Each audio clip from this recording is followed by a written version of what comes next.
Well, this is the UK's hub for humanitarian aid for any disaster in the world, but of course at the moment they are working flat out to try and deal with the Ebola crisis.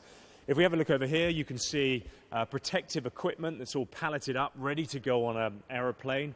This is flooring for an emergency treatment centre, and in these crates here they are lockers for patients to keep their gear in when they are put into quarantine. Now over here, checking all this stuff, making sure it's ready, is Graham Farrer, who's in charge of this warehouse in Kemble in Gloucestershire. What have we got in here?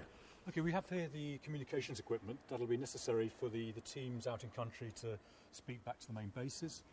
We've got simple things, but tables, chairs, all the things you need to create the infrastructure so that the health teams and health workers can actually move into a building which is equipped as a laboratory or a ward or just areas where they can work from. But without these items, then the health teams have nowhere to operate out of.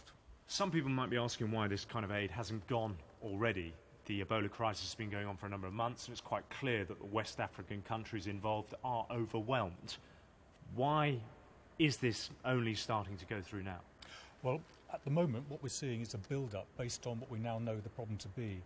The infrastructure in country has shown it's not capable of dealing with the numbers involved, and so now what we're doing is increasing the capacity for the health system to cope with the numbers that are emerging as people who are affected. And we are talking about very basic stuff, aren't we? I mean, these are countries that have been decimated by war, bad governance, and even things like that. Simple stuff that can save lives, protective suits, that's in very short supply.